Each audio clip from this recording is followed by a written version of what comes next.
Hello students, welcome in my channel. आज हम use of their सीखेंगे। ठीक है, अभी तक आपने सीखा था हाँ देयर का मीनिंग वहाँ, लेकिन यहाँ इन सेंटेंस में देयर का कोई मीनिंग नहीं होगा। इसे इन सेंटेंस में इंट्रोडक्टरी वर्ड की फॉर्म में यूज़ किया जाएगा। कैसे? सेंटेंस की शुरुआत करने के लिए।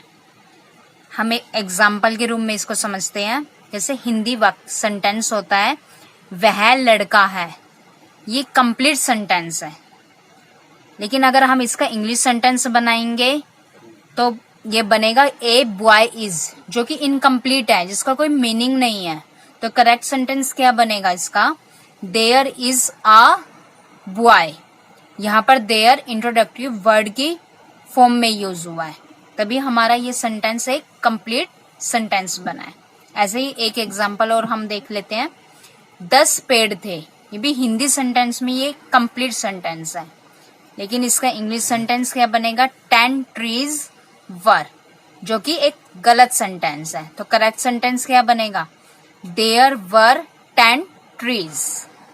ये देयर यहाँ पर फिर से इंट्रोडक्टरी वर्ड की फॉर्म में यूज हुआ है, तभी आपका सेंटेंस कंप्लीट हुआ है, इंग्लिश सेंटेंस। ओके, अब हम देखते हैं कि इन सेंटेंस के स्ट्रक्चर क्या रहेंगे।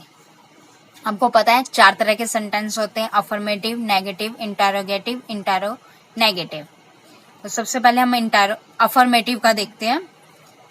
देयर के बाद इज, आर, वॉज, वर। आपको पता है कि इज और वाज सिंगुलर के लिए यूज होता है और आर और वर प्लूरल के लिए, लेकिन हमें पता कैसे चलेगा? इधर देखो, उसके बाद मैंने लिखा है सब्जेक्ट। जैसा कि आप सभी को पता है कि सब्जेक्ट हम सबसे पहले यूज करते थे, लेकिन इन सेंटेंस में सब्जेक्ट हेल्पिंग वर्ब के बाद आएगा, और इसी से हमें पता चलेगा कि हमें सेंटेंस में इज का यूज करना है, आर का, वाज का या वर का। कैसे, वो देखिए आप। ये सब्जेक्ट आपका, यहाँ पर ये सब्जेक्ट क्या है? ए बॉय है, यानी एक लड़का। तो सेंटेंस में हम क्या यूज करेंगे? एक लड़के के लिए इज। तो यहाँ पे सब्जेक्ट से ही हमें पता चलेगा कि हेल्पिंग वर्ब हम क्या यूज करेंगे।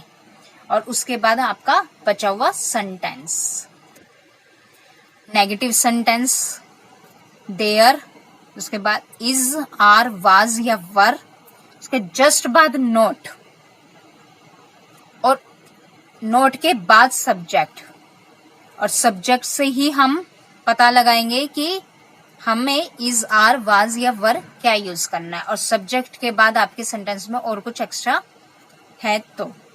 ऐसे ही इंटरोगेटिव सेंटेंस, सबसे पहले helping verb is, are, was या वर, उसके जस्ट बाद देयर, उसके बाद सब्जेक्ट, और आपका बचा हुआ सेंटेंस। लास्ट में इंटरोगेटिव के लास्ट में क्वेश्चन मार्क जरूर आएगा, क्योंकि ये क्वेश्चन वाले सेंटेंस होते हैं। फिर आता है इंटरोगेटिव नेगेटिव। सबसे पहले इज, आर, वाज या वर, उसके बाद देयर, फिर नोट के जस्ट बाद सब्जेक्ट, और लास्ट में क्वेश्चन मार्क। अब हम एक बार इसके कुछ सेंटेंस भी देख लेते हैं, ताकि आपको कंसेप्ट बिल्कुल क्लियर हो जाए। अफर्मेटिव सेंटेंस, हम एक ही सेंटेंस के चारों सेंटेंस बनाएंगे। ठीक है, जैसे पानी है, तो सेंटेंस क्या बनेगा इसका? There is water. पानी, ये आपका सब्जेक्ट है, सब्जेक्ट से ही हमें पता चला कि इज आया है। ठीक है, ऐसे ही नेगेटिव इसका क्या बनेगा? पानी नहीं है, तो सेंटेंस क्या बनेगा? There is no water. वैसे हम इसका ये भी बना सकते हैं, देयर इज नॉट वाटर। दोनों ही सेंटेंस ठीक है। इंटरोगेटिव सेंटेंस में क्या पानी है, तो हेल्पिंग वर्ब आपकी आगे आ गई, इज देयर वाटर, और लास्ट में क्वेश्चन मार्क।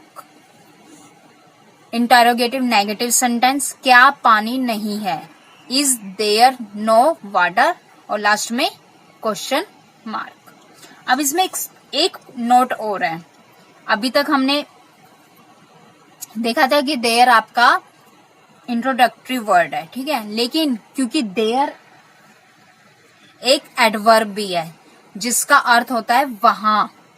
अगर वाक्य में यहाँ वहां हो तो अलग से हेयर या देयर का यूज होता है।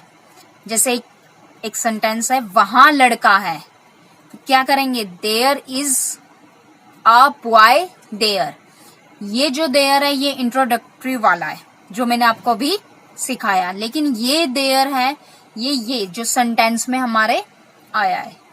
ठीक है, इसके हम एक दो एग्जाम्पल और देख लेते हैं। जैसे यहाँ एक बंदर है, तो सेंटेंस क्या बना, देयर इज अ मंकी, और यहाँ का इंग्लिश में मतलब होता है हेयर। समझ में आया? ये आपका इंट्रोडक्टरी वर्ड है और ये जो आपके सेंटेंस में है।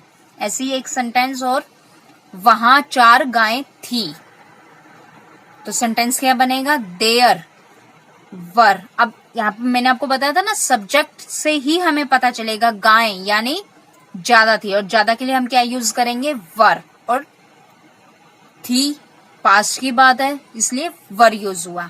तो सेंटेंस क्या बना, देयर वर 4 काउज देयर। ये देयर आपका एडवर्ब वाला और ये आपका इंट्रोडक्टरी वर्ब। ठीक है, और आई थिंक आपको समझ में आ गया होगा। आपकी प्रैक्टिस के लिए वीडियो की एंड में मैं 5 सेंटेंस दूंगी, आपकी इच्छा हो तो आप मुझे कमेंट बॉक्स में उसके सॉल्यूशन भेज सकते हैं। आपको वीडियो पसंद आई होगी I think. Okay, thank you.